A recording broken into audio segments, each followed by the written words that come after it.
嗨，大家好，我是李贝，我们继续学习课本标准教程6级下册。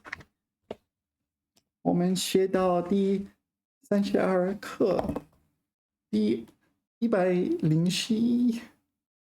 No, I always get this one wrong. 111页，111页，111，111页。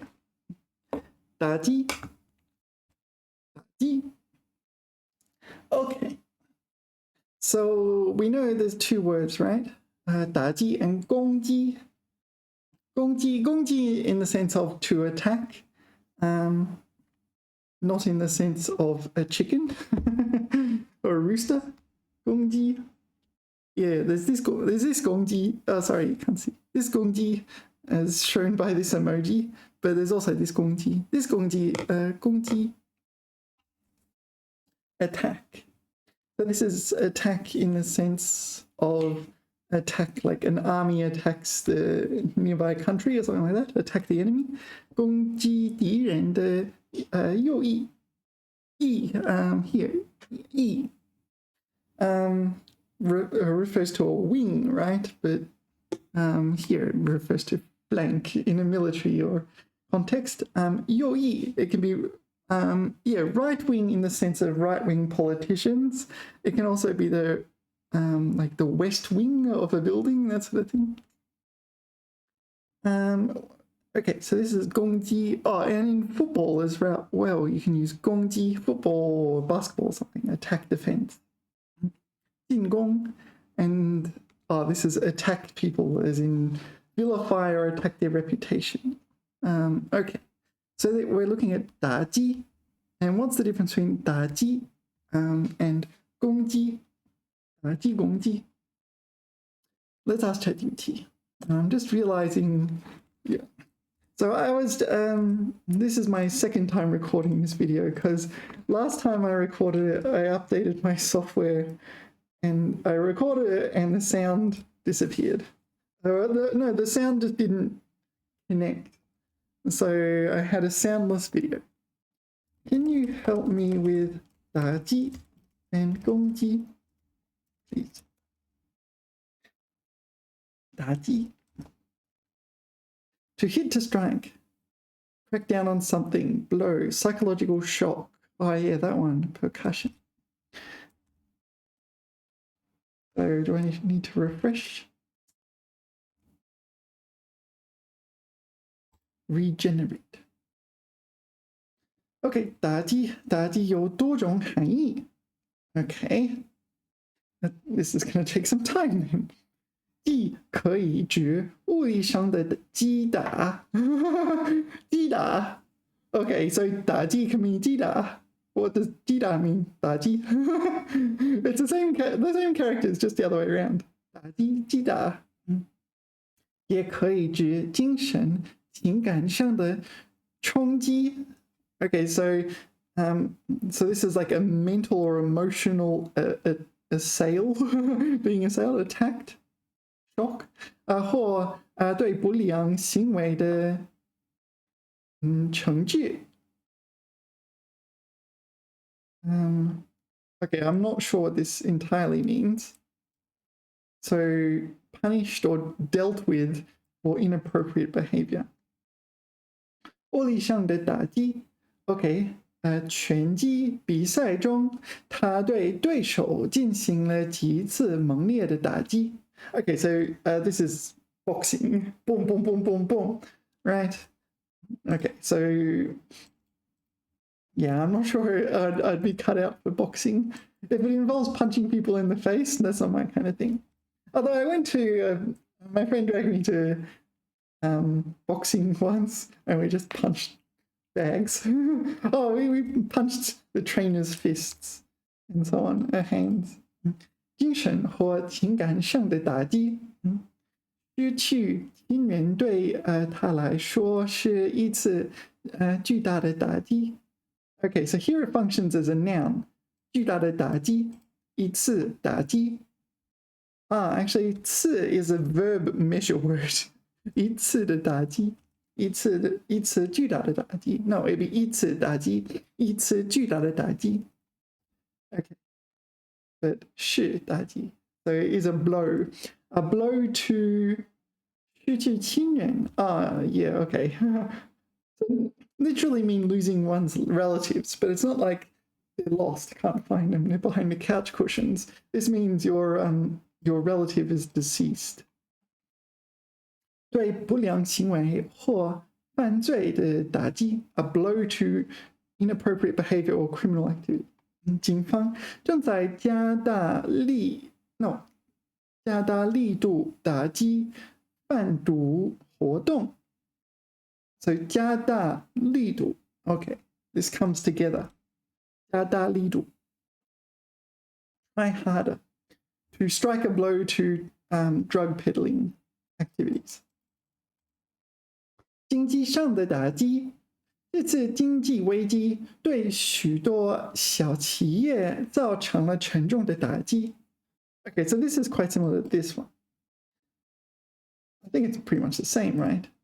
So it is a blow to such and such, and this is struck a blow to drug trade. Struck. This one's also a noun, isn't it? But in boxing. 攻击，物理上的攻击，这只老虎突然对猎人发动了攻击 ，launched an attack to the hunter。这个会议上对同事进行了人身攻击。Okay, so someone got up and started physically attacking someone at a meeting, their colleague. 敌军发动了大规模的攻击。试图占领这座城市。Okay, so the enemy army launched a large-scale attack in order to occupy the city. 这个网站遭受了黑客的攻击。黑客 is a hacker. 黑客 I think comes from English, right? Hacker. All right, I think we get the idea. 打击 is kind of like blow, such as in boxing, but a blow to the economy, that sort of thing as well. Next is 脆弱. 脆 kind of means fragile, and 弱 means weak, right? So putting them together, maybe they both mean weak. 脆弱. So there's quite a few words in Chinese where there are two characters and both characters mean the same thing, and you put them together and it means the same thing. 脆弱 体质弱 Okay, so 体质 is your physical body. 脆弱的体质 Okay, 不坚强经受不住困难和挫折 Alright, so this is used more figuratively. You are unable to accept hardships or setbacks. 性格脆弱 frail, weak. Yeah. 神经脆弱，性格脆弱，感情脆弱。So this is like fragile. Yeah, sometimes you feel fragile. Maybe after something bad has happened, or you're like, oh, yeah. People are like, okay, give that person some time to recover. They're a bit fragile at the moment. Well, this one, 性格, it would be a longer term version of that. Yeah, they don't have a strong character. All right. 脆弱. Do we need to know much more about that? 脆. Maybe that's enough. Fragile, brittle. Yeah, 脆. So let's have a look here. And so if you come to China, you might buy 煎饼果子, and they might add in 薄脆. 薄脆. This is 薄脆. So this is the 脆. So whenever I think of 脆, this character, I think of 薄脆. And you stick it in 煎饼果子 or just 煎饼. People here say 煎饼果子. 薄脆. I suppose technically it doesn't count. Maybe I should just say 煎饼 without the 果子. 煎饼. Yeah, this is what you often get. See, a lot of people say 煎饼果子, like here. 自制煎饼果子. So this is self-recipe. And inside there will be 薄脆, this crispy wafer. and there'll be an egg pancake with a few herbs and spices. Yeah. So yeah, this is quite tasty. If you come to China, make sure that you enjoy 煎饼果子. Yeah. 脆 is Brita. All right, sorry. What's next on the list? Okay, 榜样. 榜样 refers to a role model, right? Example model, usually a person. I'm not sure if there's any. Maybe you can use it for non-people, like a model way of performing an experiment or something like that. So yeah, when I was studying, I encountered 榜样 and 模范.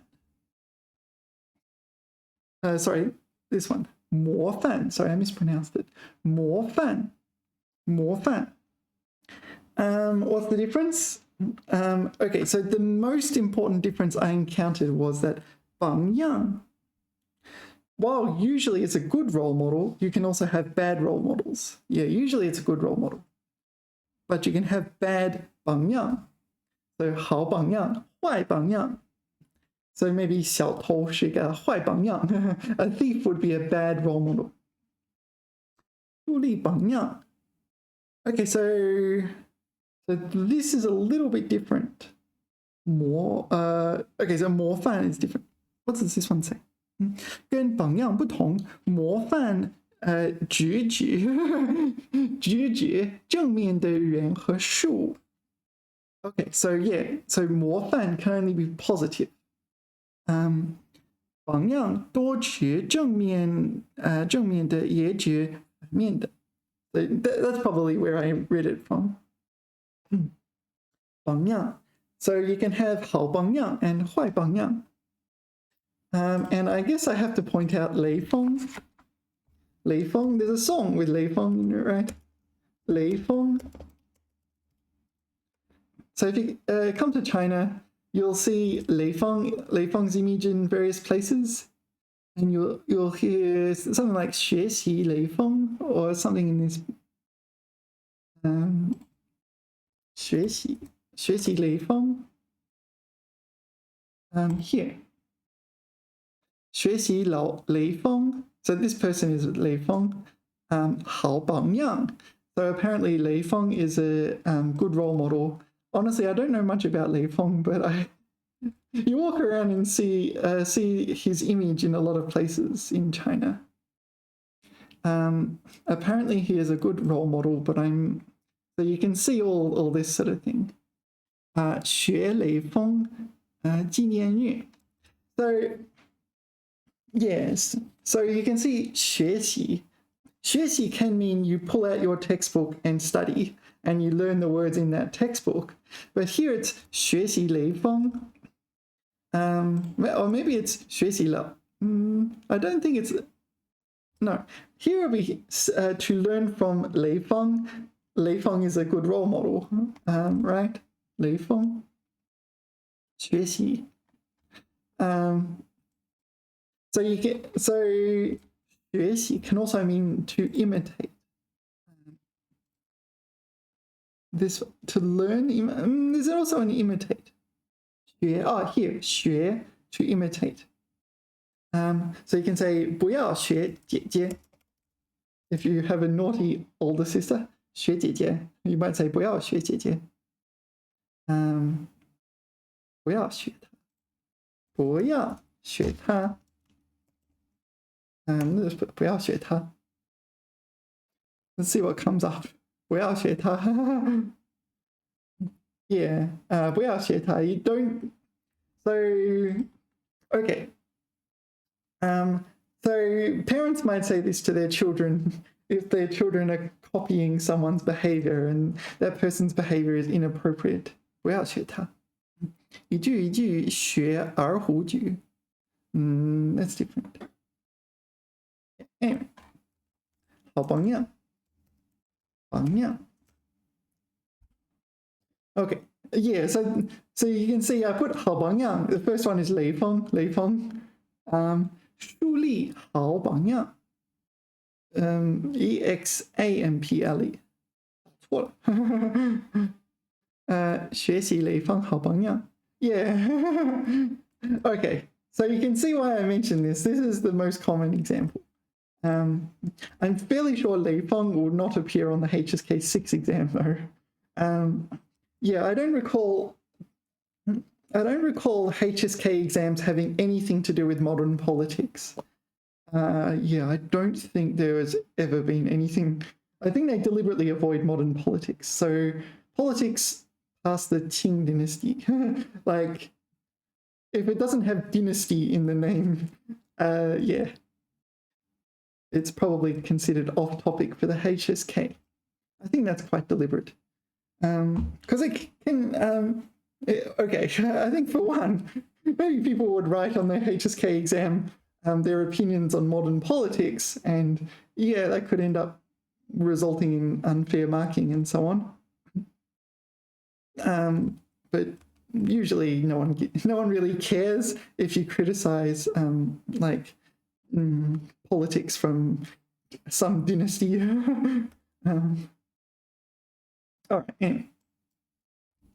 So 好榜样, and we wanted to see 榜样. So we talked about a human being a role model, right? So 雷锋 is a 好榜样. But 榜样 here is also this concept. So model also in the sense of role model. This is not model in the sense of a model plane. 模型飞机, that's or a mathematical model. 数学模型. Or a model, or a runway model would be 模特. Yeah, that's a different model again, isn't it?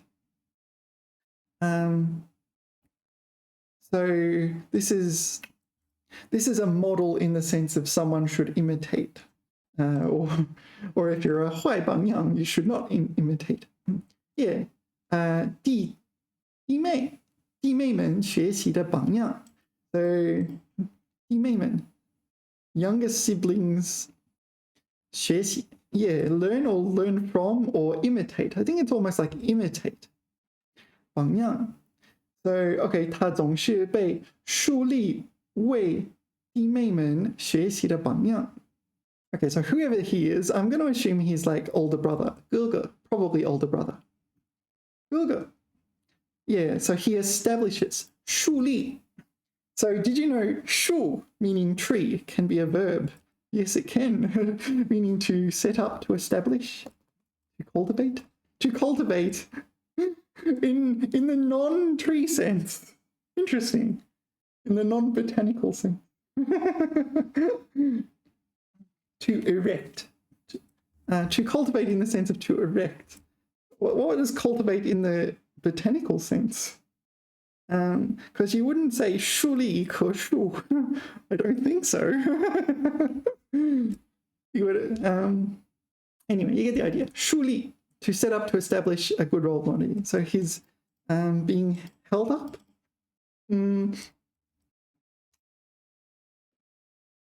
Yeah, okay, I guess you can translate it like that. So here, 榜样 isn't the person. Or no, maybe, no, he is a good role model. That is the person. Sorry, I said the wrong thing. 树立榜样. 一个官员的责任就是树立榜样. So here, this is not a person, right? They're not saying this person is a 榜样. They're saying they are setting an example, right? So there's two kind of different concepts there, but obviously they're related to one another. All right. And the other one was 模范. That's the one you have to distinguish it from 模范. So here's the canonical example kind of thing. 模范家庭, 模范以模范作用, 模范教师. So 模范教师, model teacher. So yeah, you'd use this as like a case study or something. Oh, we should be like that.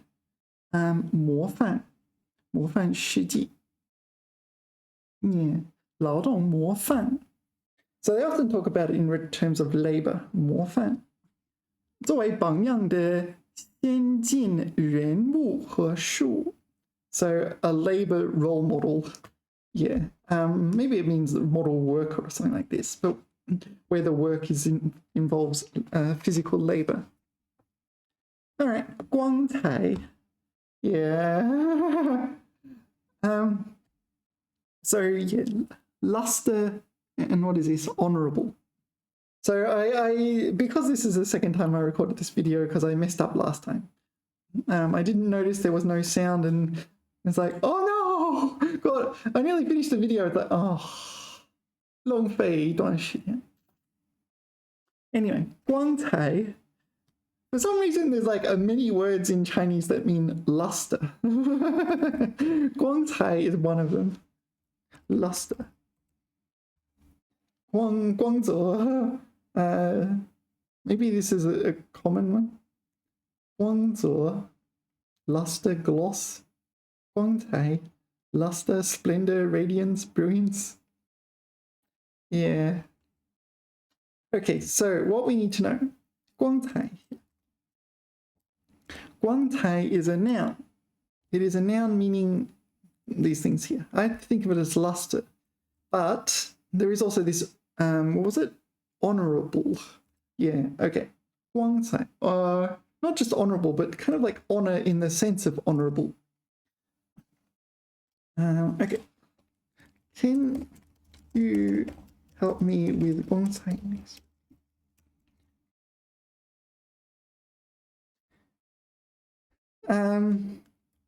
Yeah, there's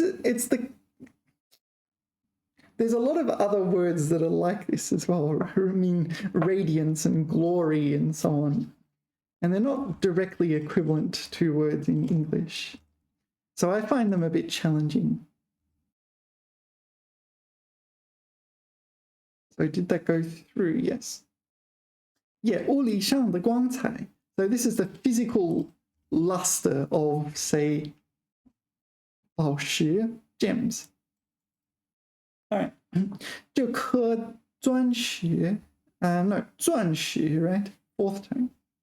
The 多音字 在阳光下闪烁着着人的迷人的光彩迷人就是令人着迷 or that sort of thing.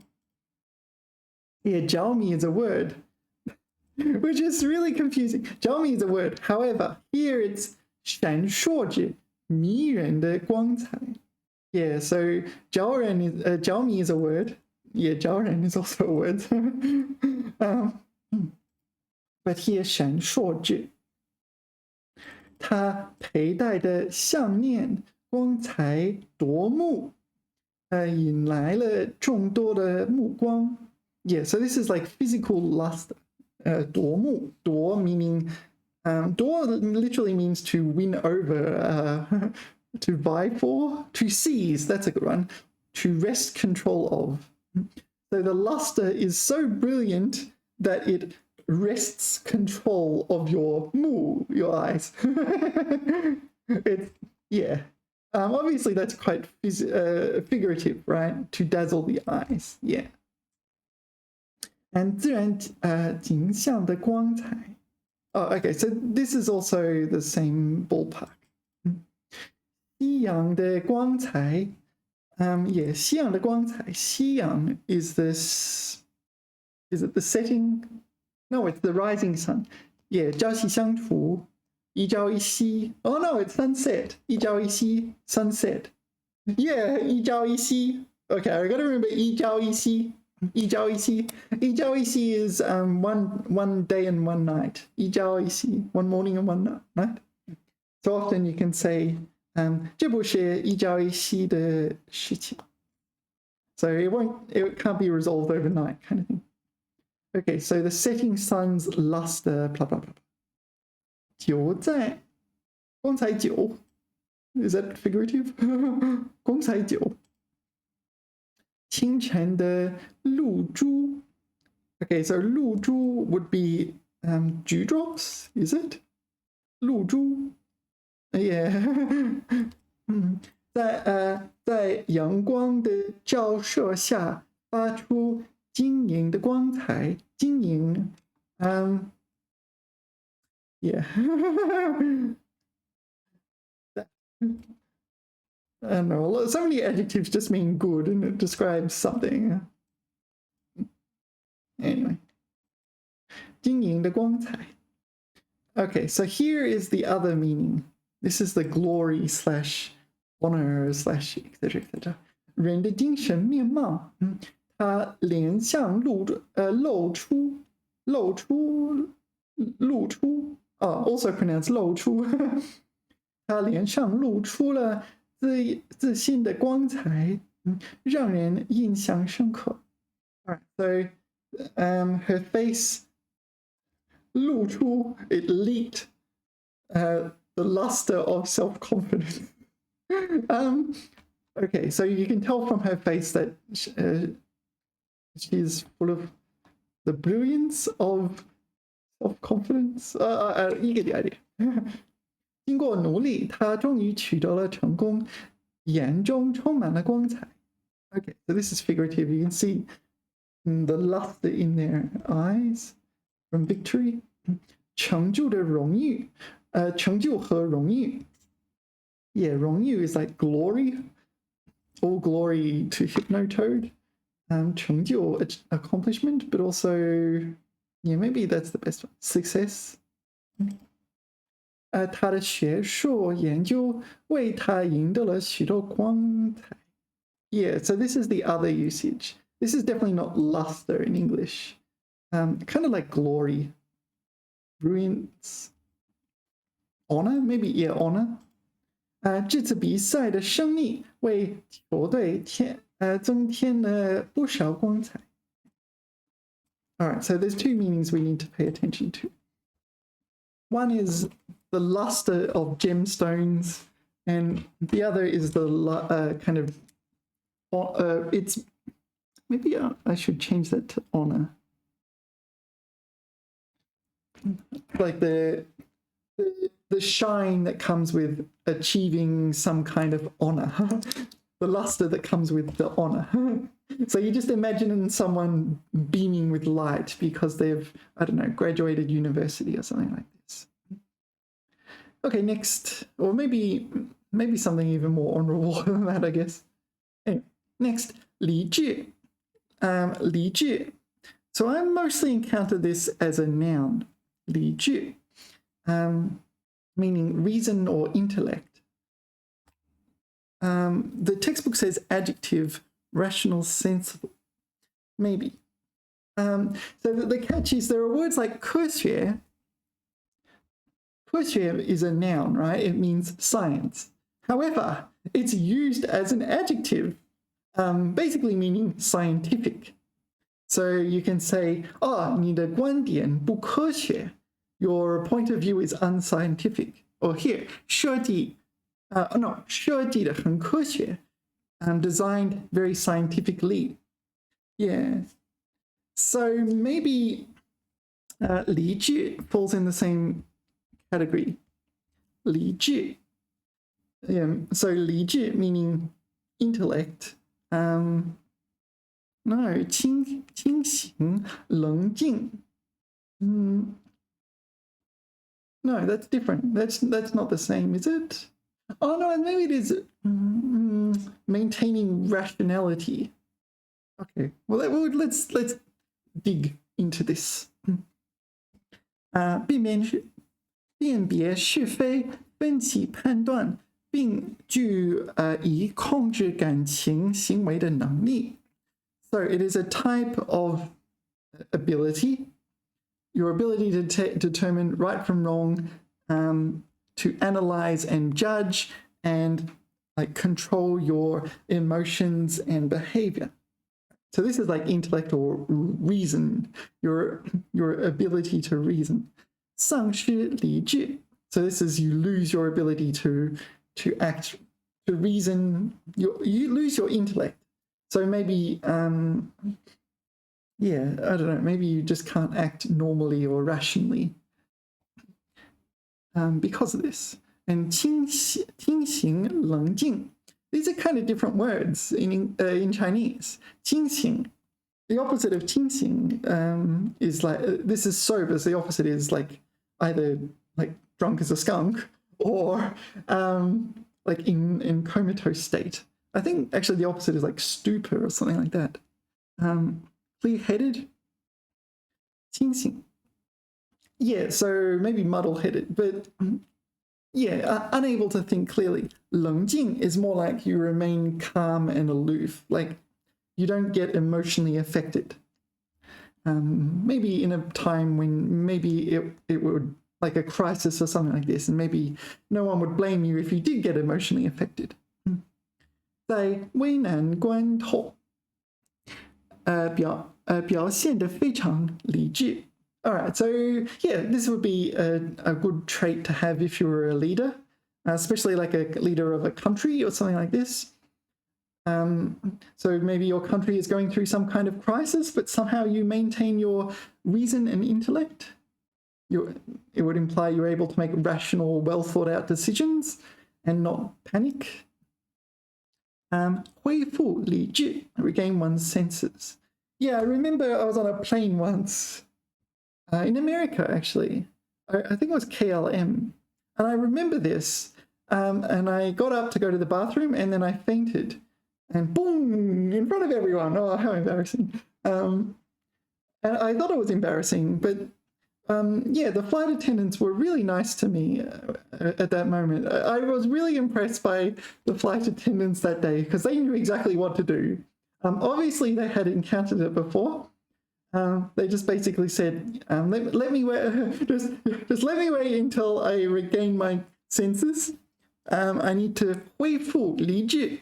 So, because I was just like, I couldn't think. I just kind of, yeah. So I just like fell down in the aisle. So I needed to 恢复理智. And one of them gave me orange juice. She said I needed the sugar. I don't know what that means. I don't know. Maybe someone who's a nurse in my audience can say why I needed sugar. She gave me sugar. Well, gave me orange juice because it contained sugar. 丧妻理智, yeah, be out of one's mind. Not necessarily. Maybe it's kind of like me going, yeah, after I fainted on the plane. Oh, it was so embarrassing. I went out to go to the toilet. And just like, whoops. But yeah, from what I understand, it's because the low cabin pressure, right? At the time, it was kind of embarrassing. 当时我很理智. Yeah, I certainly remember and I kind of still feel grateful to the flight attendants that day. They knew what they were doing. Yeah. I was feeling a little scared and embarrassed. Like, you know, like what's going to happen? I'm acting abnormally. And they're like, yeah, we know what to do. Don't worry. All right, next is 哭泣. All right, so this is not especially hard. You already know 哭. Oh, I'm pretty sure you already know 哭. 不要哭,不要哭了. Yeah, in China, so in China, parents tend to tell their children 不要哭了. So maybe 不要哭了. 不要哭了. So if their baby is crying, then we'll say 乖不要哭了, this sort of thing.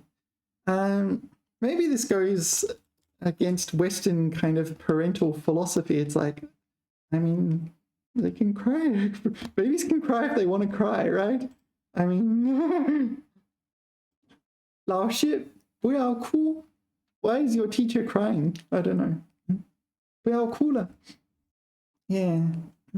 I mean, it's not a bad thing if, I don't know, I guess in Western countries, you don't think of it as a bad thing if babies are crying. It's like they're allowed to cry. That's how they express themselves. 说好不要哭. Of course, yeah. Of course, it would be better if they could express themselves in words. 说好，假如宝宝能说好话，说好用语言说好。可是yeah, they don't know how to yet, so they cry. 小弟弟不要哭了，再哭还是一样小。I don't know what that means. 还是一样小。Maybe it's a joke. 别哭了，好好补，好好搏，好补补。Okay, so this 补 is or 补 is used at the end of a sentence sometimes to indicate an a 不 a sentence. So 好好补, or maybe it's just 好不好, 好不好. Yeah, maybe it's just 好不好, and I've misread it. Yeah, sorry, I have just misread it. 好不好. It's just a fancy font. Yeah. 别哭了，好不好? All right, anyway, next is 哭泣. 哭泣. Yeah, it also means crying. It is a verb meaning to cry, 哭泣, to weep, right? One of the many words. I haven't seen the character 气 outside of the word 哭泣. Does it belong to any other words? 哭泣. I don't know. I don't think it's essential. And the other one is 流眼泪. 流眼泪. 流眼泪 to cry, 流眼泪 or 流泪. That works, or 流泪水. 流泪 this sort of thing. Although 流泪水 流眼泪 yeah, may not necessarily refer to crying because of sadness. 流眼泪水 是什么原因? Yeah, maybe you have allergies or something like this as well. Anyway, 哭泣. So basically cry. 哭泣. I don't think that's an absolutely important word, 哭泣. You need to know it exists, but it just means 哭, basically. Once you've seen, it's mostly babies as well, 哭泣. Once you've seen it a few times, it's like, all right, not especially challenging. Next is 否决. Here, I think veto is a good choice. 否决, reject, turn down. So this is not reject or turn down in the sense that like a girl is like, nah, I don't like him. That's not how it works. So it's more like 拒绝. 拒绝. You've probably studied 拒绝. 拒绝.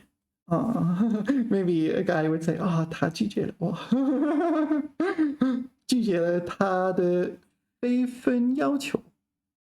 非分? What is 非分? I don't know. Presumptuous? 就是不符合分寸的要求 something like that, maybe? Improper? 他拒绝了他的邀请. She turned down his invitation. All right, so we're talking about 否决. So the 决 will be 表决 or 决定 or this sort of thing. So we're making a decision, that sort of thing, and someone is saying no. I would imagine, envisage something like a meeting and the boss is like, nah. They 否决. They did not. 批准, they 否决. 批准. 批准. 批准. Yeah, my teacher says I say 批准 incorrectly, so I should say it more precisely. 批准. 批准. 对下级的意见或请求表示同意，也批准。So I'm guessing this is the opposite of 否决. Let's see what the 否决. Does it say? 通过表决否定议案、意见等。Okay, 否定. So 否 will be the opposite of 否定.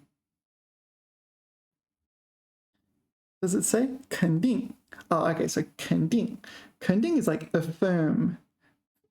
否定 is the opposite, right? Deny. 否决. Okay, so 通过表决is a vote. So it's not just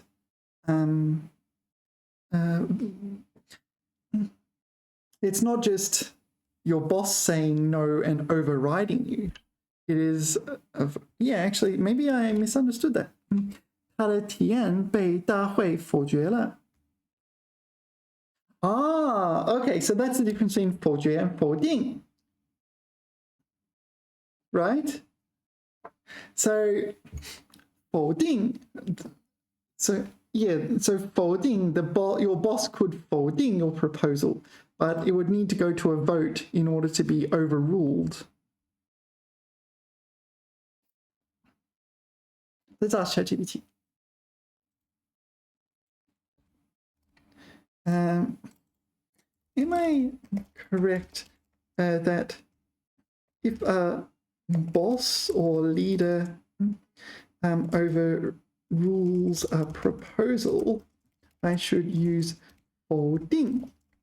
And if a proposal is overruled through voting,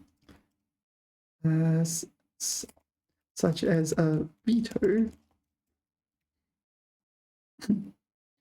I should use 否决. Yeah, I'm not 100% sure. This is the kind of thing. Sorry. When you learn words the first time, you kind of go from nothing to this word exists. And then through your input, you kind of go from this word exists to, oh, I'm fairly comfortable with this word. I've seen it many times, that sort of thing. But then there's all these kind of little gaps left over that just random reading does not cover. And this is what we need to fill in sometimes. And I think this is what we're faced with right now. So 否定否决 is kind of, if you want to study something to completion, you have to kind of go back to the rigorous study methods and look up dictionaries and definitions and compare synonyms. What's going on with my internet? My internet is okay? Is ChatGPT? No, my internet is not okay. What's going on? It's on my side. I don't know. Come on. Yeah. So that's kind of how I feel about words. People talk about implicit and explicit knowledge when it comes to words, and I find, yeah, to go from 0 to nothing, I kind of like the explicit method, like looking up a word in a dictionary and learning its meaning, even translation. Come on, and then you get more and more fluent and comfortable with the word through input, and maybe most of the time is on that input stage. And then there's this little bit left over that you can't just achieve, you can't just resolve through random reading. That's the problem with just input. It's like random. It's like if you have a specific problem, you just like solve every problem there is, and hope that the problem you have is solved. Does it work like that? It's like, my kitchen floor is dirty. What should I do? I could go to go get my broom and sweep it up, or I could just choose random answers to all sorts of problems and hope that one of them solves my floor being dirty. That's kind of what it's like. That's kind of what comprehensible input is like to me. It solves problems. It solves a large number of problems, but it might not solve the problem you have right now. Anyway, now that ChatGPT is functional,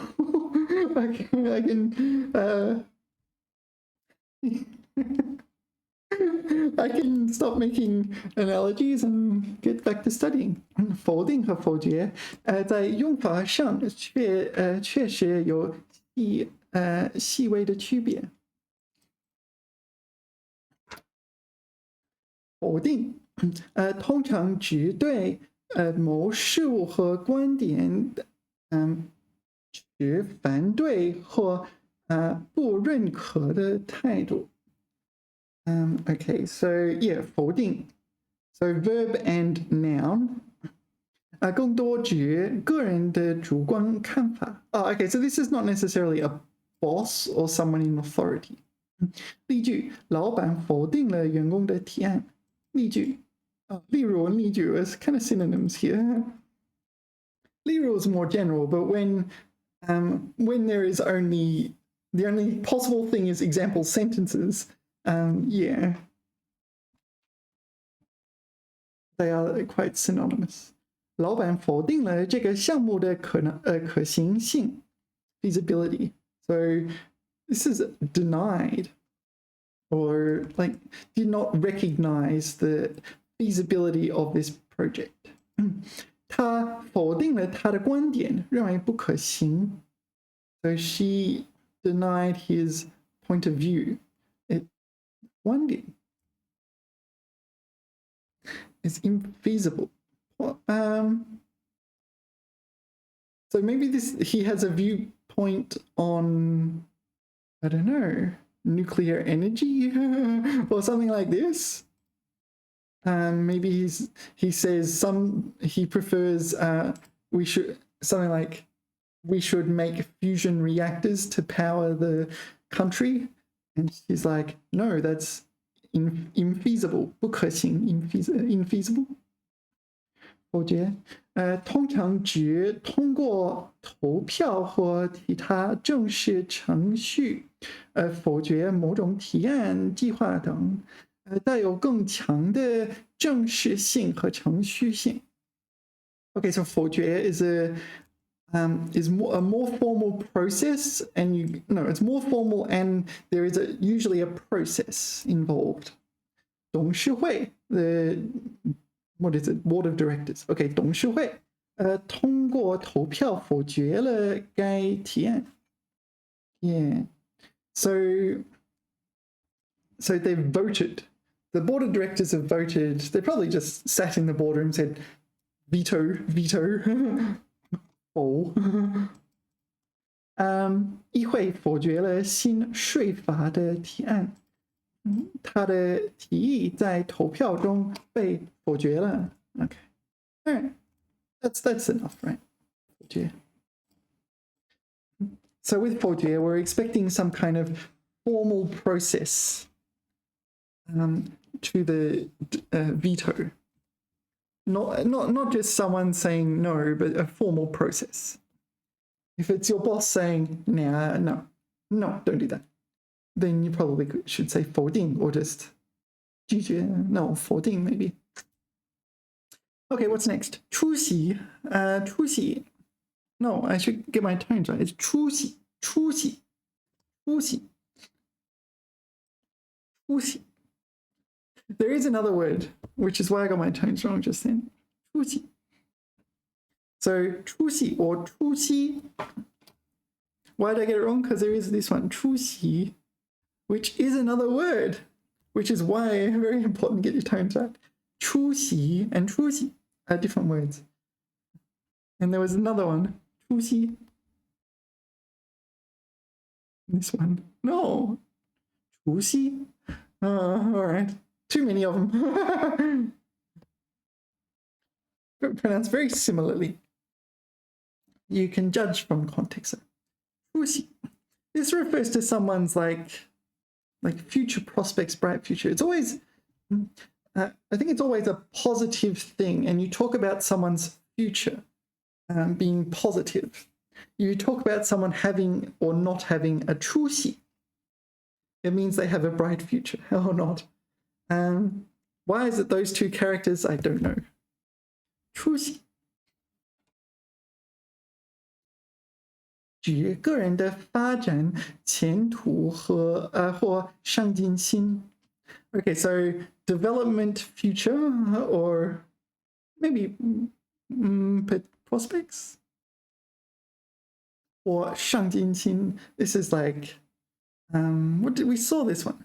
Ambition. Yeah, that's a good translation. 这孩子有出息. Yeah, this is quite a normal one. 有出息. So it's the equivalent to saying this child has a bright future. 如今他出息多了. I don't know this one. Oh, this is 进步. All right. Apparently that's a word. I don't think I need to know that. Yeah, 没有出息. Yeah, I think for the purposes of the HSK, we should just learn, yeah, 这个人有出息，那个人没有出息. And that's basically it, really. 女儿有出息，都有出息，一定有出息，女儿有出息. Yeah, they're all like this, right? 有出息，真没出息. Oh, here's a different one. 咱这儿种稻子比种高粱出息大. All right, so the future for planting 高粱 sorghum is better than the future for planting rice. So you know there's like 3 words for rice in Chinese, right? Different stages. 水稻. 水稻 is kind of rice in the sense of a crop. And then there's 白米. Whoops. 白米. 还有白米. There's actually other words as well. Oh, 大米 as well. 大米. Yeah, so this is so 白米 is when it's you've taken away the husk and you've kind of washed it, or maybe no, it's just dehusked, right? It's kind of white, but it's uncooked. So okay. Yeah, 去尽了皮的大米. So husked rice, but this is uncooked. And yeah, when you put in after you've cooked it, it's 米饭. 米饭. 用大米做成的饭. Okay, so after you cook it, it becomes 米饭. So you got 3 stages of rice that you need to know. All right, next is 娃娃. 娃娃, baby child. Yeah, I'm going to be honest, I think most of the time it means doll. Most of the time it means doll, but it also means baby as well. Well, 娃娃. Well, maybe it means doll in the sense of baby. 娃娃. Yeah. Yeah, all right. You're a wawa, right? Doll. Stuffed toys and so on. What's this? Wawa tai. I think I've encountered this before. Wawa tai. Baby Chinese cabbage. Oh, okay. So it's baby cabbage, right? Wawa tai. So in English, you say baby carrots and baby corn and so on. Okay, wawa. All right, so you get the idea. Wawa. You might say something like 我娃娃. This is my baby, right? 您我吧. 我娃. 恭喜我娃13关. 我娃. Yeah, 我是中国娃. Okay, so this 娃 is kind of, it just refers to child here. 我是中国娃.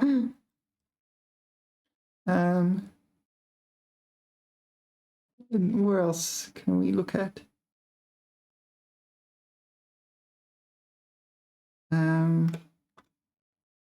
30岁的聚会.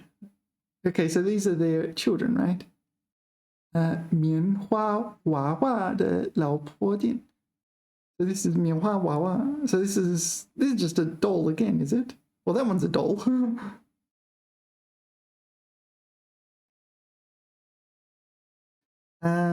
Okay, what's this one? 打完手足口病疫情还是中头. Here, 是谁牵了我娃的手? Yeah, so here 我娃 implies my baby or my child. 是谁 ？Who is 牵引 my baby's 手？谁牵我娃的手？Yeah, 娃。But yeah, children talk about their wawa, their dolls and their teddy bears and whatever. Wawa. But yeah, I guess it also means baby child. All right. Next is 潜移默化. 潜移默化. So we've encountered 潜, quite a few words with 潜 in them. Like 潜在, 潜力, 前途, probably a few others I can't remember. They all refer to kind of latent, right? Some sort of yet to be realized. 潜移 here kind of like 潜 under the surface, 移 mobilizing, 默化 more meaning silent, 化 change. So it refers to some kind of imperceptible influence. Let's read this. 指人的思想、性格、习惯等在不知不觉中受到影响或感染，而默默地发生变化。Got it? So your thoughts, your personality, and your habits are changing. 不知不觉中 means you're just going about your everyday life, you're doing your thing, and it's like, wow, all right, suddenly I'm different in some way, in my thought, personality, and habits. So things like your teacher or your parents, they have this 潜移默化. Maybe it needs to be a bit subtle, right? 潜移默化. Teachers are a very good example. Maybe the canonical example. 教师每日每时都对学生起着潜移默化的作用. So we've talked about 起着作用, right? To have an effect. So 起着潜移默化的作用. It has an imperceptible, so it's like a slow, imperceptible effect. It's not instant, you don't really notice it's happening, you just find, oh wow, I talk like my teacher now. I have a few, I don't know, maybe I speak ChatGPT 话 at times. 也许 ChatGPT 话对我起着潜移默化的作用。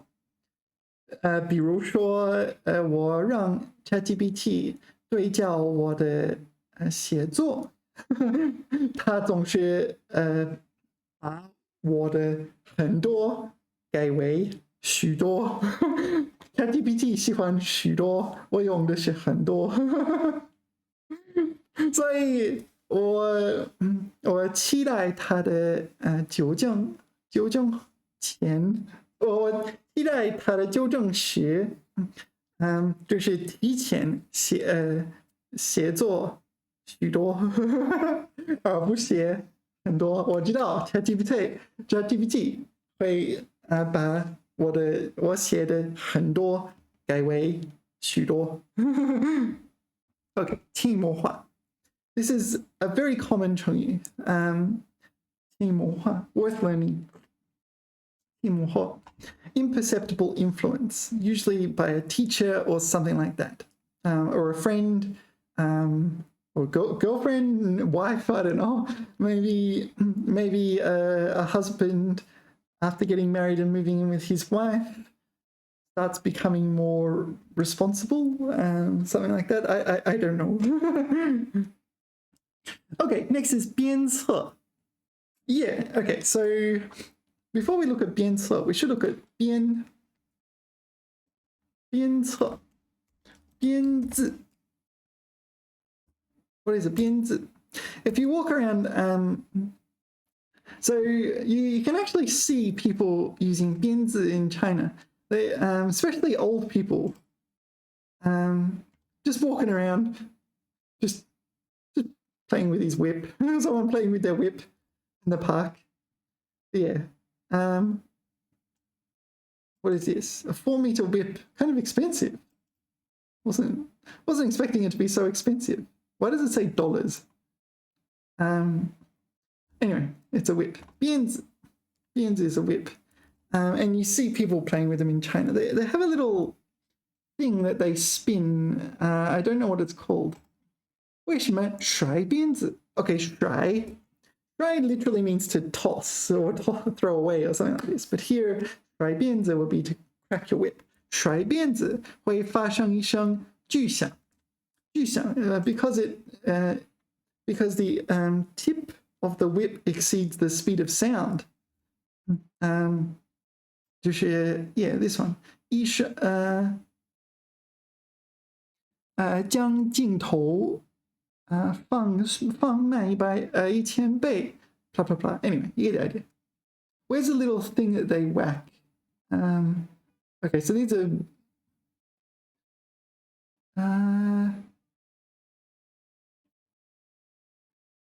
where's the little thing? All right, this is including a few adult results, so let's not continue. However, if you're walking around China, you'll see people playing with their whips. just in everyday life, usually in the morning. Well, maybe not too early because they're quite noisy. And they have this kind of spinner, and they use the whip and keep it spinning so it doesn't stop spinning. All right. Yeah. Okay. Let's continue on from bianzi is a whip. So this is like whipping your horse historically. I don't know if people still do that. Next is 鞭策. So 鞭策, well, all right. So 鞭策. So it's the same character as a whip, right? So if you whip a horse, you kind of spur it on, right? 鞭策. But here it just means to encourage someone on. Usually it doesn't involve an actual whip. I think it basically never involves a whip outside of images. 鞭策, 鞭策, 鞭策. Maybe for horses. 需要鞭策. Maybe for horses it could involve an actual whip. All right. Okay, 鞭策自己. So this is like spur yourself on. Oh, I've got the firecracker. Is it 鞭炮? Is it the same 鞭? Maybe it is 鞭炮 because it sounds like no, there's 爆竹 鞭炮. It is the same one, right? 鞭炮的鞭 and 鞭字 is 鞭子的鞭 and 鞭策的鞭. Okay, so if you learn how to write one character, which is a little tricky, however, it's 格 and 变, like 方便的变. That's not too bad. Yeah, you spur someone on. Can I get some examples for 鞭策, please? Yeah. Usually it does not involve an actual whip or fireworks. Or firecrackers, I should say. 他时常鞭策自己不断进步，不满足于状况。So he's from time to time, no, frequently. Yeah, I get that one wrong, don't I? Like spurring himself on, so continue making progress. 他以高标准鞭策自己. So she has high standards for herself. Spurring herself on. 鞭策他人，受到鞭策。Yeah. 他在逆境中受到朋友的鞭策，最终走出了困境。Yeah. So 逆境 we saw 处境 yeah, in the last video, right? 处境 kind of like a predicament or an unfavorable situation. This is quite similar. 逆境 yeah, so he's in a predicament. However, his friends are 鞭策, spurring him on. You can do it, you can do it. 你可以做到的. Anyway, 鞭策. So it is a verb. One person spurs on someone. You can spur on yourself or spur on someone else. Next is 赋予. All right. 赋予. So I like the translation bestow. Usually 赋予 is something like this has been bestowed upon you, maybe by a god or an authority or something like this. Bestow. 赋予. This is a pretty rare word. I encounter it in like fables. I encounter it in kind of like figurative speech, where like you have been bestowed with functional eyes and this sort of thing, something like that. 赋予交给, yeah, literally means given, right? 给予. 重大的任务使命. Yeah, okay, so an important duty or mission. Okay, 时代赋予年轻的重任. Okay, so 时代. So this would mean our generation probably, or the generation has been bestowed with or entrusted with, maybe tasked with 年轻的. No, the generation entrusts 年轻, 青年, sorry, no, going backwards. 青年. So the generation entrusts 青年, youth, youth with an important mission, whether or not they would choose to accept it. 赋予妇女更高的社会地位. Okay, so this is confer. It's like bestow upon women a greater social. 地位 is your place in society, right? Yeah, so you have 高地位 and 低地位. So low status, high status. So this is a higher status in society. 人民赋予的权利. So a power entrusted by. Bestow. I like bestow. That's my favorite translation for this one. 宪法赋予人民安居乐业的权利. Oh, sorry. 宪法. 宪法 is the constitution. So it's not specific about which constitution, but 宪法赋予人民. So the constitution bestows upon citizens this 权利, the right to 安居乐业, a right to live, work in peace and contentment. Yeah, does any constitution actually guarantee that? I'm not sure. 赋予一项使命. All right. So maybe it's not exactly as I was thinking early on. This one. 社会监管 sorry 设立监管机构却不赋予他权利是毫无用处的. Yeah, so I think I was wrong then. So but let's have a look. What things can be 赋予? 赋予. Assigning trust, give, bestow. So responsibilities, duties and responsibilities, meaning, no, significance and value. Yeah, that's interesting. It's kind of abstract. Properties and abilities. 大自然赋予了这片土地丰富的资源. Okay, so nature has imbued this tract of land with plentiful resources. 上天, this is God, right? God, but used figuratively. 上天赋予他非凡的音乐才能. So God has bestowed her with 非凡 an extraordinary musical talent. 任务使命 So can it be used for things like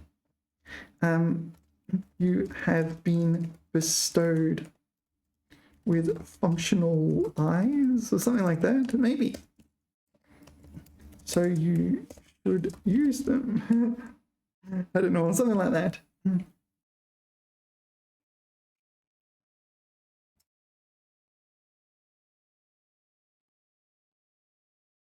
Or maybe a functional brain. You have been bestowed with a brain that can perform calculations, yet you do not wish to use it. Okay. 身体，你被赋予了强身的体魄，强健的 sorry, seems like the more I study, the more I get confused. 强健的体魄 Maybe I should read more actually, improve my fluency. 所以应该多做运动。大自然赋予了我们五感。Yeah, so nature has bestowed us with 5 senses. 让我们感知世界 so we can sense the world. Yeah. So it's not what I was thinking, but there is something similar. 他被赋予了卓越的智力。She is bestowed with a superior intellect. She has been bestowed with superior intellect. 应该充分发挥 Yeah, that's not normal to speak like that, but apparently it's grammatical. 他被赋予了艺术天赋 Yeah, 天赋 Tian is God, fu is bestowed, right? So, but 天赋 it's kind of a natural talent, right? An innate skill, that's a good one. A gift from the gods. 从小就展现出非凡的绘画才能 And yeah, all right. So nature and God are good at bestowing things. But the constitution can bestow certain rights. Yeah, actually, and what else can be bestowed? Maybe that's the sort of thing. Like, that seems right. Next, banyan. Okay, so it says act, play the part of. So this is almost always used in a collocation. 扮演什么角色? And you can also just say 扮. Okay, where should we begin? 扮演什么角色?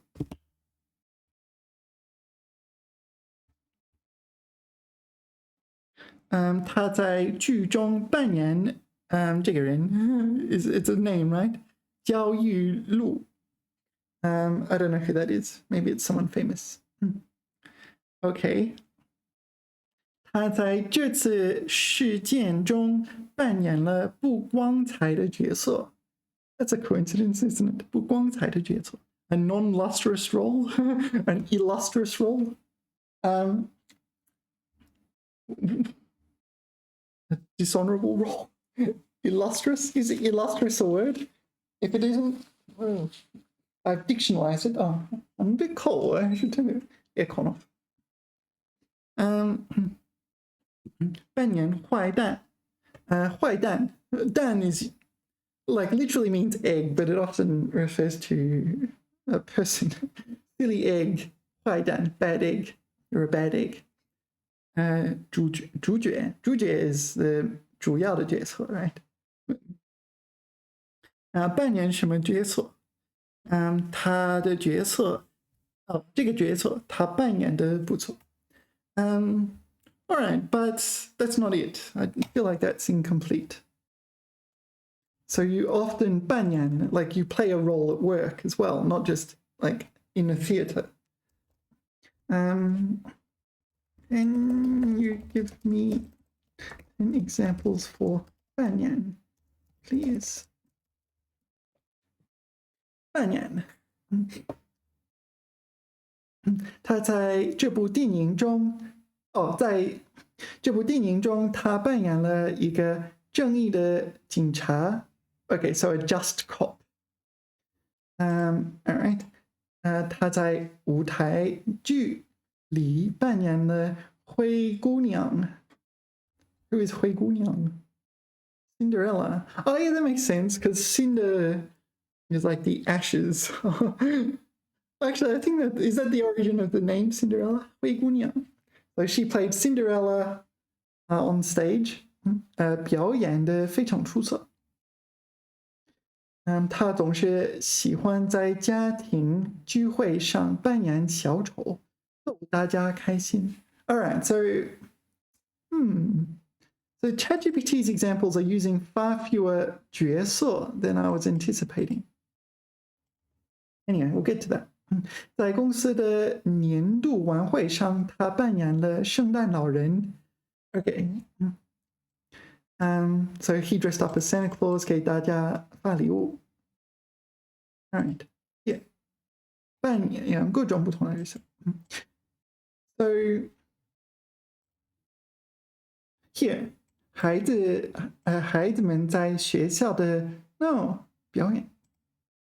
My understanding is that it can also refer to be used outside the context of acting, like in a play, such as performing certain tasks in an organization. 你在我们公司扮演什么公司？What is it you do here? 你在我们公司扮演什么角色？ What role do you play in our organization, in our company? I think that's perfectly fine. 扮演什么角色？角色。It's a pretty common collocation. What's going on? Is my internet playing up? I don't think it's my internet. Sorry. Patience. Patience is a virtue. 耐心点儿。Yeah, 扮演这个角色。Yeah, here you go. This role with the biggest one in... Oh, no, this is still acting. 扮演角色。Yeah, and there you go, a role in politics. Play a role in politics. 我们应该在国家和地方层面的政治生活中扮演积极主动的角色。Yeah, so play an active role. This is not like get up and sing. La la la la. This is like, I don't know, hand out leaflets or something, I guess. 妇女们正悄悄地发动一场反抗他们的母亲们所扮演的传统角色的运动。So here, 传统角色。So these women do not want to play traditional roles, perhaps in their lives or marriages or whatever. 扮演过各种各样的角色。Okay, so this is the acting one. 扮演越来越重要的角色。Yeah, so this is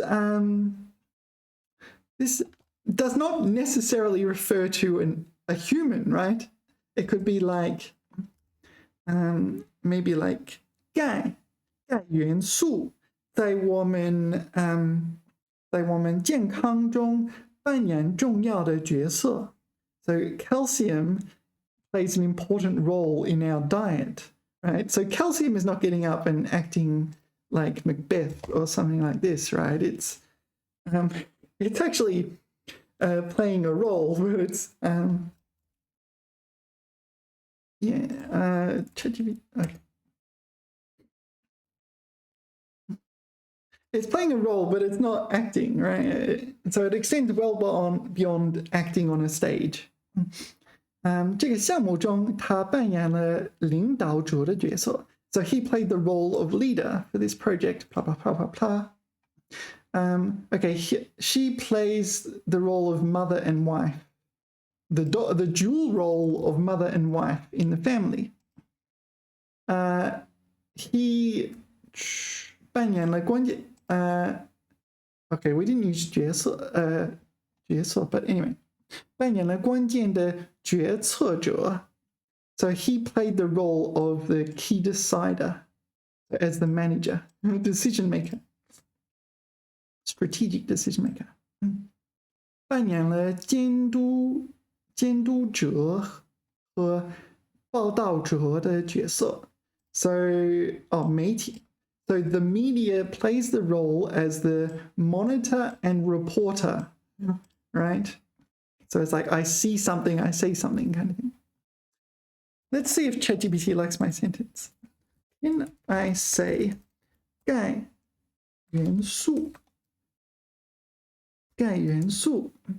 在我们的健康中扮演重要的角色. There shouldn't be a comment. This is more the kind of thing what I'm expecting. Kind of like 起作用, right? You can also say 起作用, 起重要的作用.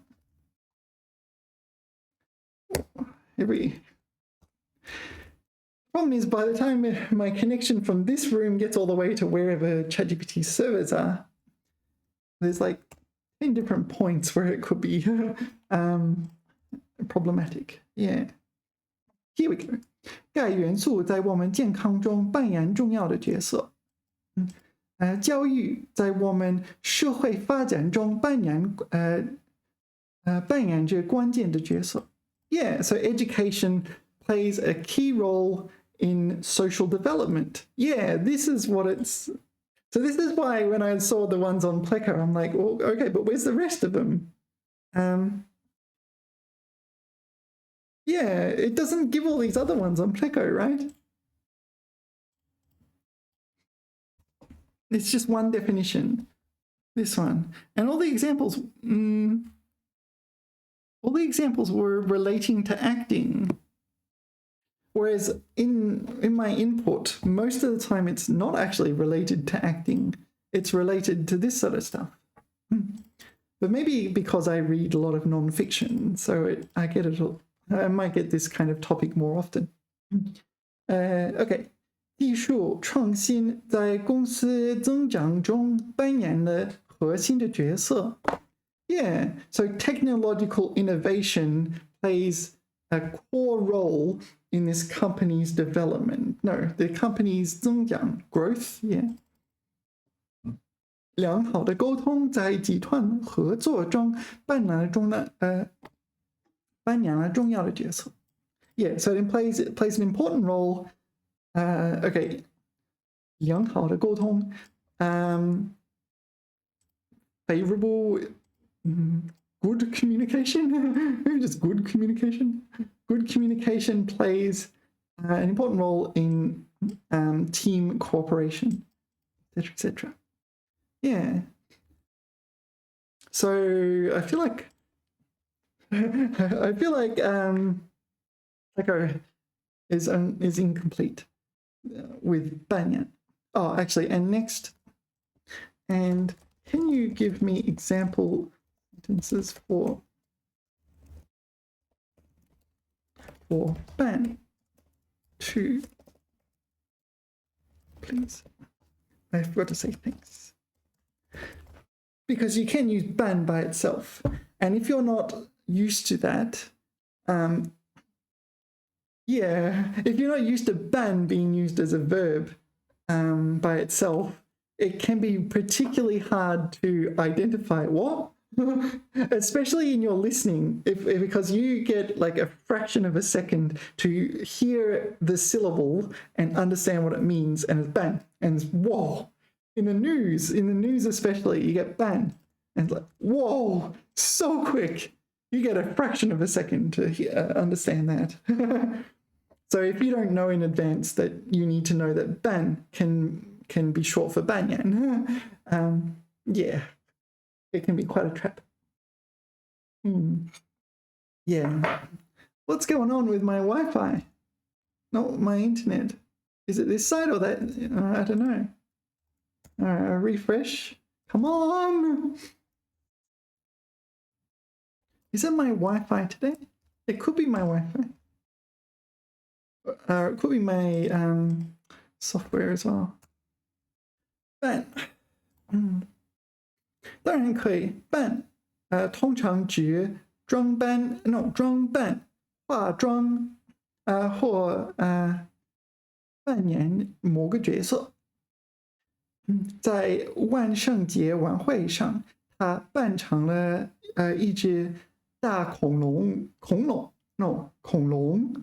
大恐龙，十分有趣。Yeah, so 扮成 So here they've used a complement, I guess. Preposition maybe. 孩子们喜欢扮成他们喜欢的卡通人物。So the children want to dress up like their like some cartoon character. 她在舞会上扮成了一位美丽的公主。So she dressed up as a princess. 演员们在后台忙着扮成各种历史人物。Yeah. Okay, so they're using 扮成 all the time. 扮成. Yeah, maybe that's the most common. Or there's also 扮为. Yeah, you can use 扮成, 扮成. Why does it do that? Oh, so annoying.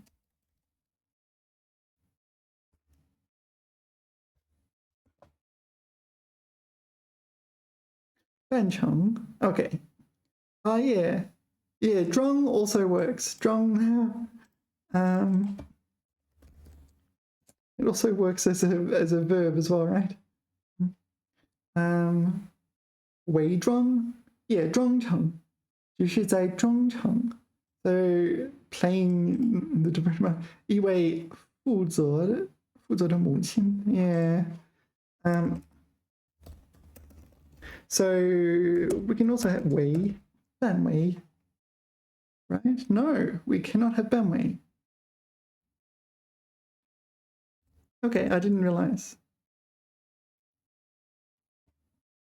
And can you use 打扮? No, 打扮. What are we studying? No, we're studying 扮演. Okay, so 扮演. We're studying 扮演. Sorry. Let's go back. So this is all just dressing up as an actor. 扮. All right. This isn't playing a role though. 她扮成了一只可爱的熊猫 So she dressed up as a panda. All right. Anyway, quite often 扮演 is 扮演角色 and it is not limited to acting to play the part of. So calcium plays an important role in your diet or something like that. That works too. 仪式, we talked about that in the last video. Or was it the video before? Last video. 仪式. Be is kind of like despicable. Baby to be. And the 是 means to look upon someone as if they're despicable. 鄙视. So you despise, disdain them. 鄙视. 他鄙视我. That kind of thing. It's not a very common phrase. Partly because people don't say nasty things like that all that often. But yeah, the other thing is there's a whole bunch of other ones. 看不起, 轻视, 不重视. There's plenty of other ways of saying it as well. Or 他不喜欢我. That also works. All right. So yeah, 鄙视. It exists. We talked about it. 讥笑. Yeah, is among the words that mean to laugh at, to joke at, to ridicule, that sort of thing. 讽刺, 嘲笑. Yeah, let's ask ChatGPT and get some for all of them at once. Can you help me with what was the first one? Oh, well, let's put the 讥笑. 讥笑. 讽刺 and 嘲笑. Well, and maybe 逗. 逗 is usually okay. 挑衅, I don't know.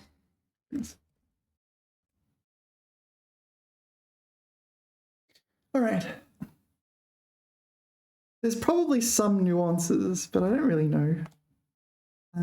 What do I say? I say 讽刺. I think I say 讽刺. 嘲笑, jeer at, ridicule. They're all making fun of things. Satire, mock. 讥笑.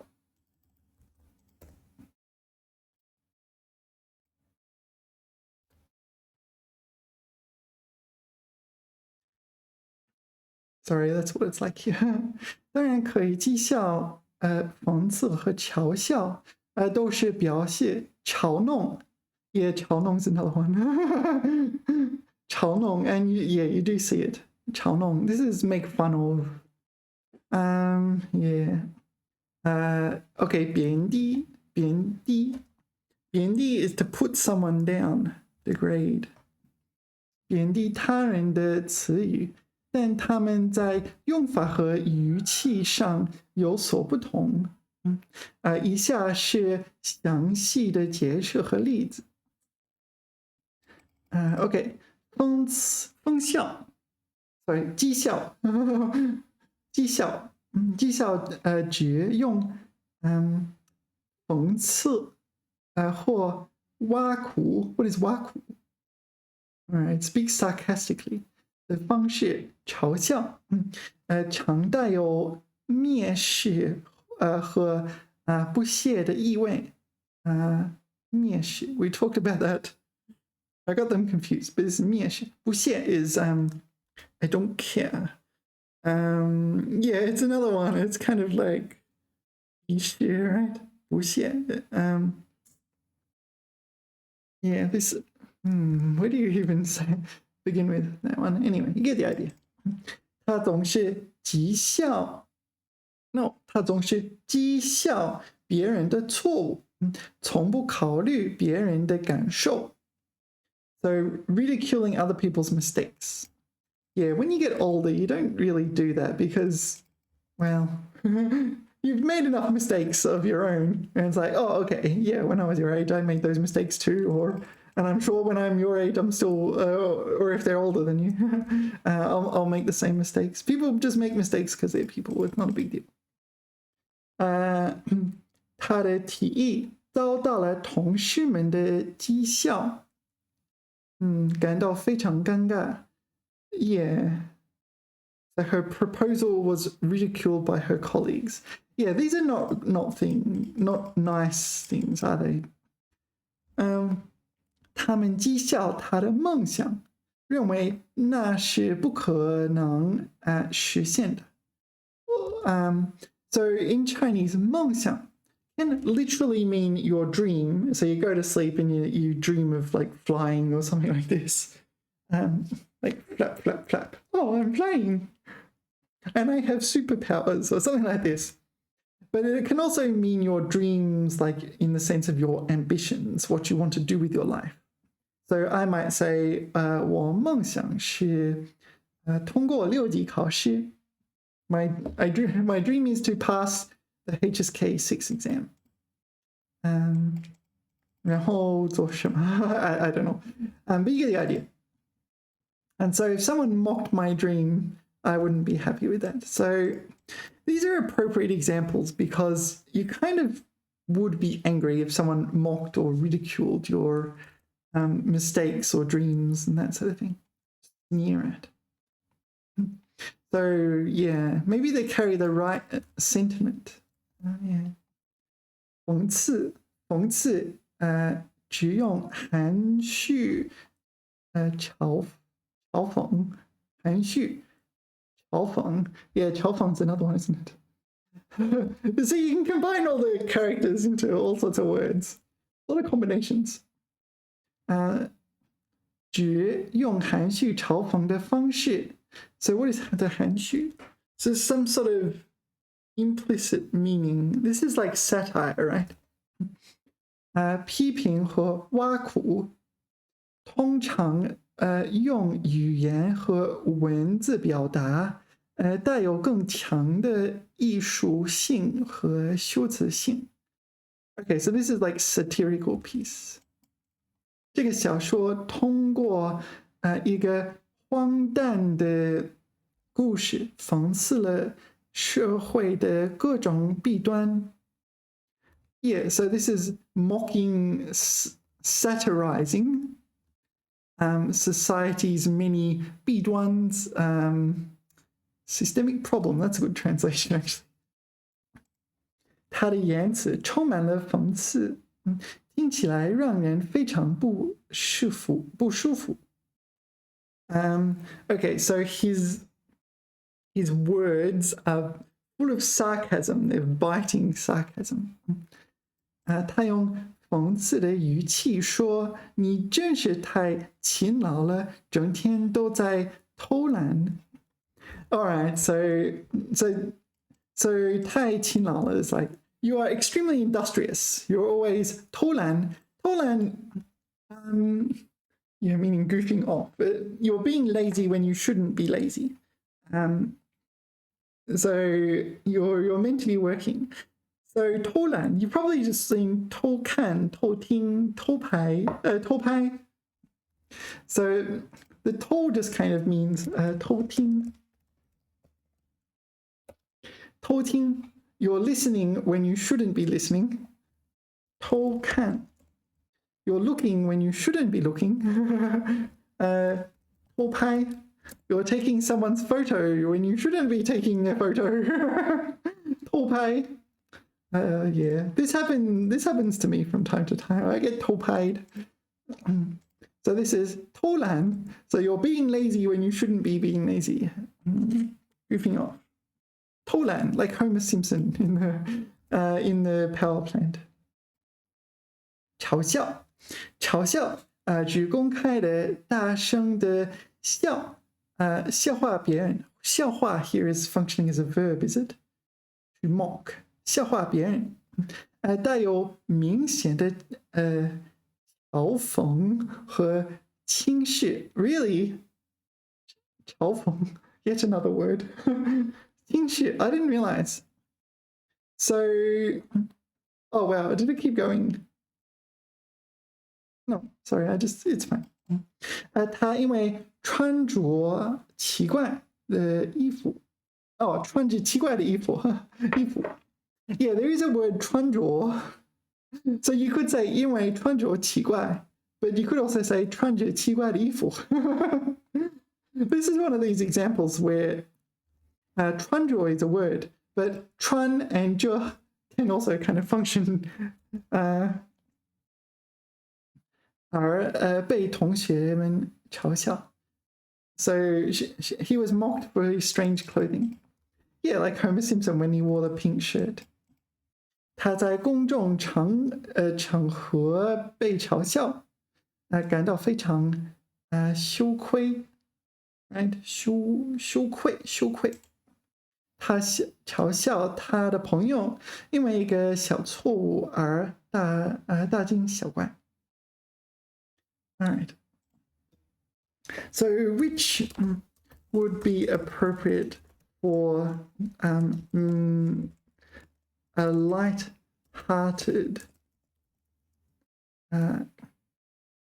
situation?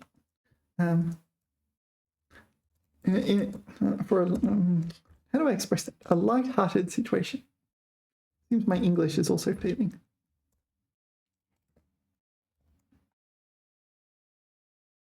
Seems I have to refresh the page every message.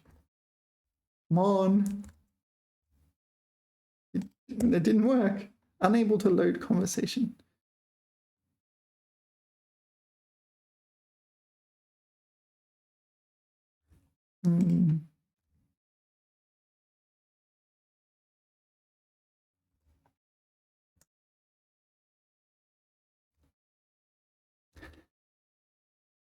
All right.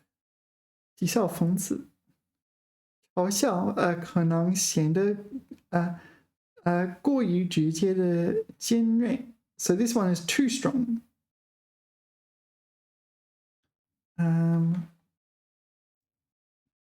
调侃. Oh yeah, 调侃 works. Ridicule. What about 调侃？开玩笑。You can also say 我只是在骗你吧，我逗你，或者笑话你，笑话。So can you say 我就是他在笑话我？也你应该我应该笑话你。Maybe this one. 笑话我。He's laughing at me. I don't know. If you give people a laugh, it's as long as it's not too brutal.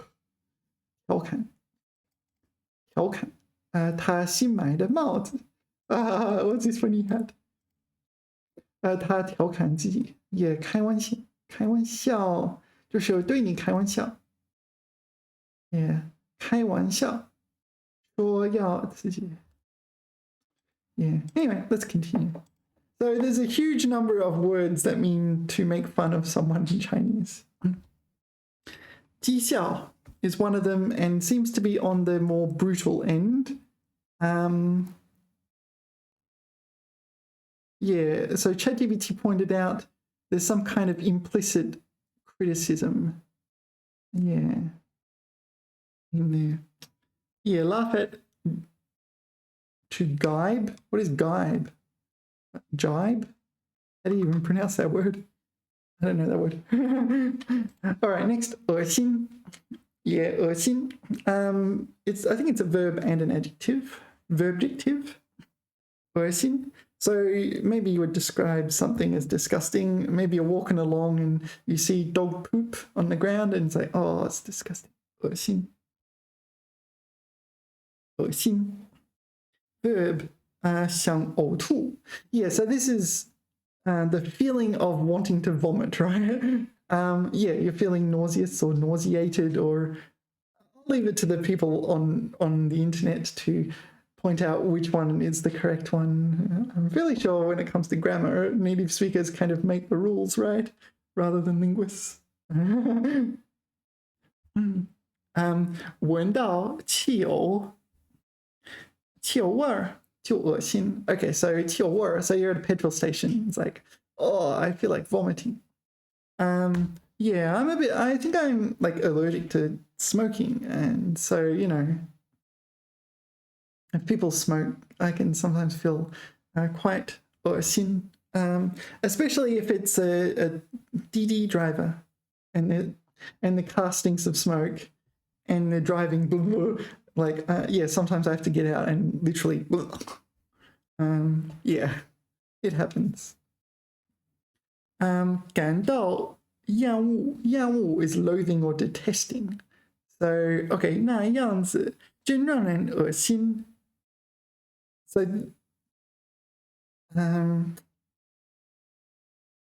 okay, we'll have to look into that. 故意使人难堪. Really? Okay, 这不是诚心. We talked about 诚心 previously, right? 诚心 is a kind of a synonym for 故意, deliberately 恶心人. Wow, all right, so this is a verb and it's taking an object. 恶心人. So, okay, this and this I haven't encountered before. I don't recall encountering before. This is the verb one. We haven't even got to the it's in the adjective one in the textbook. Where is the adjective one? Here. 感到恶心, feel nauseous. Is it nauseous, nauseated, or nausea? I always get them mixed up. 一见到血就恶心. So yeah, so this is kind of a verb, isn't it? 使人恶心的气味. Yeah, this is the normal thing. So often you say, well, if you have unpleasant housemates, you might say 真恶心, 真恶心. I dare not put on Google image search 真恶心 because it's probably disgusting. Well, it's going to literally be very disgusting. 真恶心. sometimes like what you see on TV is pretty disgusting. 真恶心. 他的行为让人恶心. Okay, his conduct was sickening, but this is not literal. This is 厌恶. So you're using this like physical repulsion to describe how bad this person's behavior is. And embarrass. 得找个机会恶心他一下. Let's find an opportunity to embarrass him. Let's not do that, but let's study the word. So there's these other usages as well. I'm going to be honest, I haven't encountered this in the wild. 恶心. Let's go to 有道 and put in 恶心. So because I haven't encountered them in the wild, those verb usages of 恶心 in the wild, like 恶心, yeah, it's kind of like to want to vomit kind of thing. But that's the normal one. Those other usages, like to cause someone to feel repulsed by their behavior or something like this, rather than by the sight of blood or the smell of dog poo. Yeah, those verb usages I haven't encountered. 他感到身体发抖, yeah, 有点恶心, sick. So she literally wants or has a feeling she's going to vomit soon. 感觉恶心. This is, yeah, seasick. She's going to vomit. Vomit, yeah, by the movie. 恶心现象. Oh, this is morning sickness, or maybe just sickness. Morning sickness, but doesn't necessarily occur in the morning. 过了一会儿，我们觉得恶心了。我就不觉得恶心了。Yeah. So 令人恶心的东西. So this is being used figuratively, but it's like Vomitsville. This food is awful. Make people throw up. What's this one? 假慈悲. Sham benevolence. So here, this 恶心 is not literal. So not literally wanting to throw up. Okay, so it does exist, but it seems rare. Vomit, vomit. Does it relate to vomit? Vomit, like medical things. Just that one example so far. Oh, what's this one? Here, this is not a medical thing. That's, I say medical thing, not relating to vomiting. 2, all the others are relating to vomiting. 3. So it does come up. All right, so it seems like it's worth learning. And on the HSK6, especially the you being section, I'll trip you up with those ones, the rare usages of words. So can you help me understand the meanings of questions, especially those the rarer usages as verbs, as a verb? One, okay, I don't have to refresh. 作为形容词 Okay. Yeah, 身体不适 so feeling unwell. 感到想吐 Alright, that's fine. 反感 yeah, maybe 反感 is a good translation, right? From Chinese to Chinese. To be disgusted with. So you want to vomit. You're so strongly disgusted by something you want to vomit. So you can be so strongly disgusted by someone's behavior you want to vomit. 他的行为真让人恶心。他说话的方式让我感到非常恶心。Yeah, all right, 反感. 反感 is good. So you have a kind of negative emotion because so strong it's like nausea or vomiting. Okay, 作为动词那盘变质的鱼恶心了我。So this is a verb. So the 变质 is when something has gone off. So the fish has gone off. So it's probably left on the table overnight or something. Next day it's stinky and causes me to feel sick. 这个药的味道恶心 Yeah. Like causes people to want to vomit. 他老是撒谎，真的很恶心人。The 恶心人 would be 令人恶心 I guess. So we're talking about this negative emotional reaction, 反感 because he lies, because he's always lying. 表示某人的行为或话语让人们感到恶恶和讨厌。Yeah. I was just reading this one. So yeah, so you're feeling disgusted, loathing, 讨厌 loathing, annoyance. 他故意在背后说坏话，真是恶心到了大家。恶心到了大家。So this is causing everyone to feel 恶心, is it? Like sick, no, disgusted. Feel everyone be disgusted because she's like spreading rumors about people. Yeah. All right. So that seems more important than what I was thinking. But we need to know it exists, but at the same time, it's fairly rare. All right, what's next? 体面. 体面, respectable, decent, dignified. 体面. I put plus there, so there's other ones. 体面. There's another word as well, 得体. 得体. What's the difference between 得体? 体面. Proper, appropriate? 语言行为等得当分寸掌握适度 appropriate level 体面好看漂亮 really is that all I don't think that can be all it means 光彩光荣身份 here's a noun 身份名誉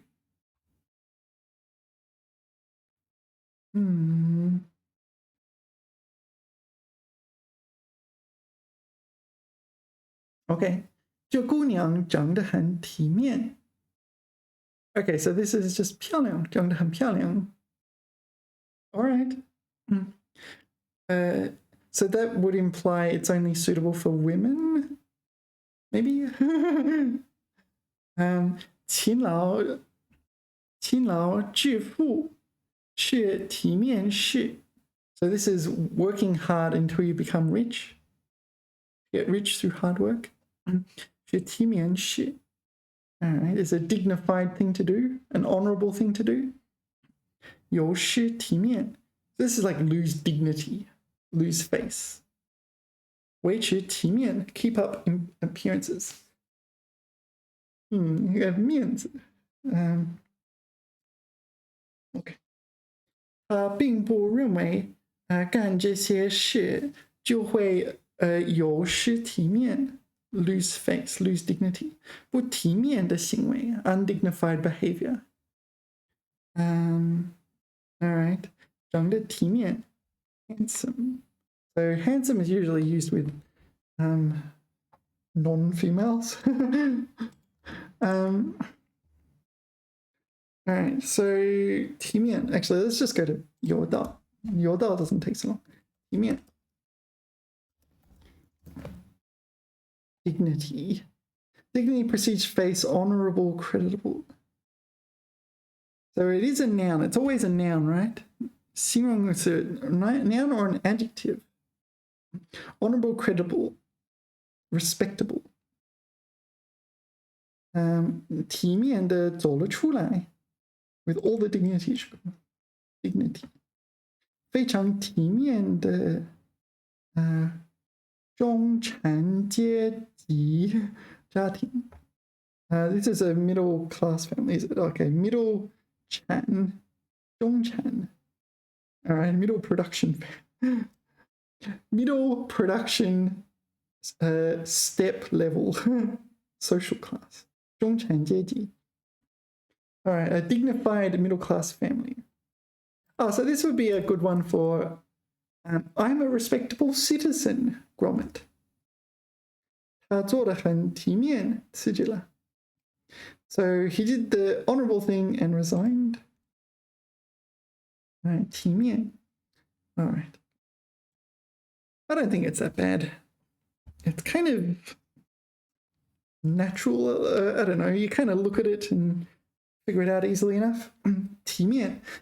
Most of the time, I think it's an 体面. I think it's an adjective most of the time. I think the textbook is correct. But it was also a noun as well. Let's jot that down. Noun meaning like dignity.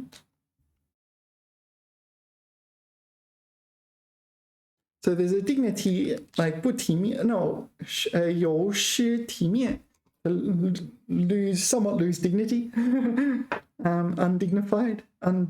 Yeah, it's kind of adjective, isn't it? All right. 含糊. 含糊. Yeah, 含 to contain. 糊. Actually, 糊. 含糊, but you pronounce it 轻声, right? I don't think you would pronounce it second tone second. 糊 meaning unclear, like blurry. Now, 含糊.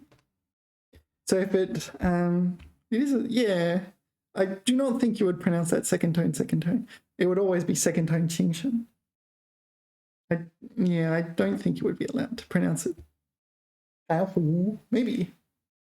I don't know, I'm not 100% sure, but I've always pronounced it like this, and in my recollection, I've only ever heard it pronounced like that. Yeah, contain blurriness, meaning vague, ambiguous, unclear, that sort of thing. Often comes in a certain fixed phrase, 含糊不清. Yeah, 含糊不清. 这个问题含糊不清. Okay, so there is an invisible 对 here, right? 对这个问题含糊不清 is unclear, uncertain. Okay, 写的让人看不懂，含糊不清的咕哝。咕哝 is, yeah, mutter, it's mumble, not mutter. Mutter is a synonym, right? Mumble. Mutter. Yeah, mutter works as well. So he's like, okay, he's saying something to himself, but you can't hear it, kind of thing. 英美之间含糊不清的关系. Yeah, it's like this ambiguous, unclear relationship between 英美, 英国, Britain, and 美国, America.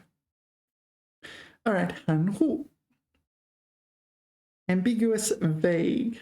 Yeah. All right, let's study this more precisely. 态度, 话语等. So 态度 is like your attitude or stance on something, right? 含糊不明确. So not clear cut, 模糊. Yeah, also 模糊不清. 含糊, 模糊. Just blurry, vague, unclear. Okay, 措辞含糊. 措辞 is your wording. So I would expect this to be a piece of writing, and there'll be like multiple interpretations of that writing that could be reasonable interpretations. 措辞 wording. 话说得很含糊. Yeah, so 话说得很含糊. So someone speaking vaguely or ambiguously, perhaps on purpose, perhaps not on purpose. 说话做事等. So speaking or doing things 马虎草率. 多用于否定. Okay, so this is like sloppy or lazy, more sloppy. 他做工作从来没含糊过.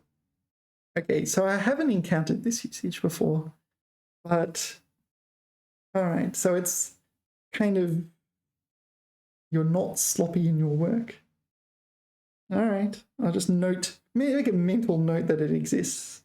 If I encounter it in my reading, then all right. 畏惧退缩多用于否定. So this is like take a step back or withdraw out of fear or apprehension or something like this. 奉陪到底. All right, first time I've encountered this. 绝不含糊. All right, so this is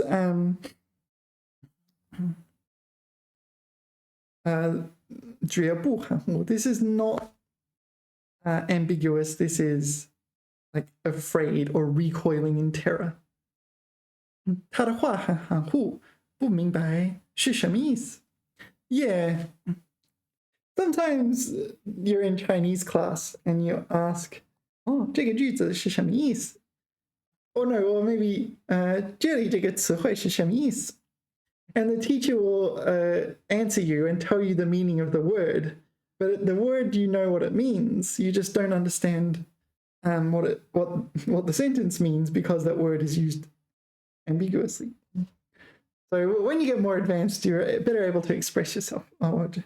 就是这个词汇用得很含糊，我不明白这个它的意思，它这里的意思，你帮我解释一下，它这里有什么意思? But sometimes you just discover that native speakers are often very sloppy with their language. Yeah, you see it in all directions when people are learning a language as a second language. The standards they're held up to versus the standards native speakers are held up to are kind of 两回事，对吗? They're two different things. 他含含糊糊的说了半天也没说清. Okay, so he spoke ambiguously for 半天, half a day, but not taken literally. Still is very unclear. 在原则问题上不能含糊. All right, so this is not being vague we talked about. This is being like indecisive maybe. Perfunctory? 畏惧. This one. Dreading. 这是一点儿也不能含糊. We can't be a slight. Oh, this is just sloppy, was it? Careless? Careless? We can't be careless. All right, 不含糊. So non-cowardly. 说话含糊. Equivocate, ambiguous, vague, unspecific. Why is it? All right, I think I'm running out of voice. Shall we call it a video? Thank you for watching. Yeah, remember to like and subscribe. Sorry, it's been a while since I uploaded a video. I got sick the other day, but I'm better now. I think it's time for lunch. And yeah, thank you for watching. See you in the next video. Bye bye.